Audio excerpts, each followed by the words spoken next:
In 1871, an old Nez Perce chief summoned one of his sons to his deathbed. He told him that he would be chief of his people soon and therefore to never give up the land on which they lived. The son took his father's hand and promised him he'd protect their land with his life. The son's name was Joseph. He would later become the chief of the Wallowa Nez Perce band, who lived in the Wallowa Valley in Oregon. A few decades earlier, in 1855, Joseph and his father, who was also named Joseph, attended a treaty council called by Territorial Governor Isaac Stevens at Walla Walla. Stevens convinced the region's tribes that the best way to preserve their homeland from American encroachment was to sign a reservation treaty. This treaty took away some land from the Nez Perce, but guaranteed them safety from further conquerings. The Nez Perce chiefs, including old Joseph, agreed and signed it.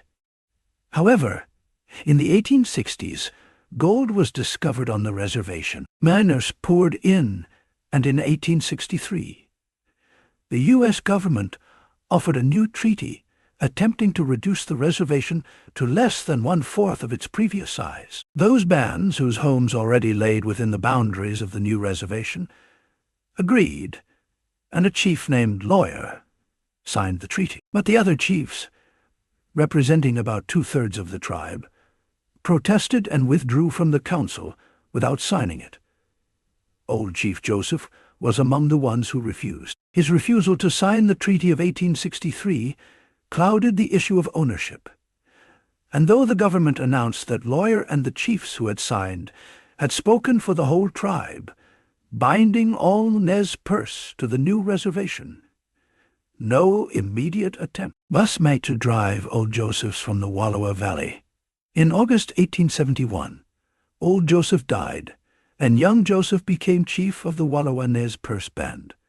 Tensions rose soon after old Joseph's death. Settlers from Oregon's Grande Ronde found a route into the Wallowa and moved in, claiming the natives' land. Young Joseph protested to the Indian agent on the Nez Perce reservation in Idaho, and an investigation by the Bureau of Indian Affairs resulted in a decision that the Wallowa still belonged legally to the natives. On June 16, 1873, President Grant formally set aside the Wallowa as a reservation for the Indians and ordered the settlers to withdraw. In 1876, 2 settlers killed a Nez Perce man over a dispute after mistakenly accusing him of stealing their horses. The Nez Perce demanded justice. After threats from natives, American and Nez Perce representatives agreed to a trial to be held under United States law. The men were later found innocent. The next year, in 1877, a series of parleys with the government officials was held. Chief Joseph continued to insist that he would not sell the land, nor give up the land. After that, U.S. Army General Oliver Otis Howard called another treaty council in May 1877. But this time there would be no negotiation. General Howard told Joseph and the other chiefs that their people would need to move and gave them 30 days to do it. If they refused, the army would move them by force. Joseph then led his unhappy, and in many cases, angry people to Camas Prairie in Idaho for one last tribal rendezvous before picking out their own parts of the reservation. He was convinced that this was the only way to keep his people safe. He also believed that he could eventually work out an agreement that would allow them to return to Wallowa and at least share the land with the white settlers. The mood at Camas Prairie was hostile. A band of Nez Perce warriors had ridden off to the white settlements to take bloody revenge for the earlier murder.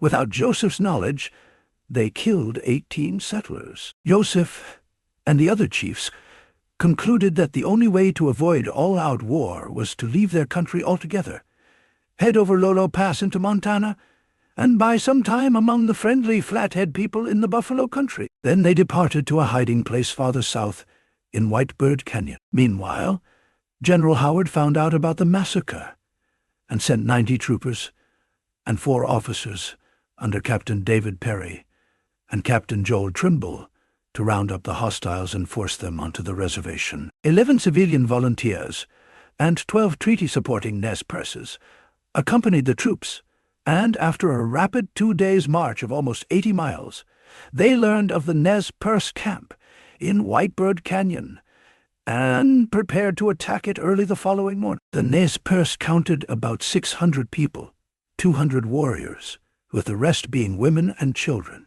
As the army approached, many of the warriors lay drunk on whiskey they had seized from the settlers before. Altogether, not more than 50 warriors, armed with bows and arrows, shotguns, old muskets, and a few modern rifles, rode out to defend the camp. The Nez Perce sent a truce team with a white flag in front, hoping they could avoid the battle. Somebody from the army shot at them. They shot back, and the battle was on. As the battle started, a group of warriors on the left flank swept from behind a hill and charged the volunteers. At the same time, the warriors on the right flank attacked the mounted troopers. The men in the center, seeing natives and confusion all around them, gave way and made a sudden rush for their horses. In a few minutes, the entire command was caught into small groups fighting desperately for their lives. Those who could fled the battle. The army lost 34 men, a third of their command. The Nez Perce had only 2 men wounded and none killed. Equally important for the future, they retrieved 63 rifles and a large number of pistols from the battlefield. General Howard was shocked, and fearing that the uprising would spread to treaty-supporting Nez Perce, as well as other Northwest tribes, called for troop reinforcements from all over the West. Within a week, General Howard himself took the field. With a force of 227 hastily assembled troops, 20 civilians, and a large group of packers and guides, he marched hurriedly out from Lapue, intending to punish the natives. Thank you for watching. If you enjoyed the content, please consider supporting the channel by subscribing and becoming a Patreon.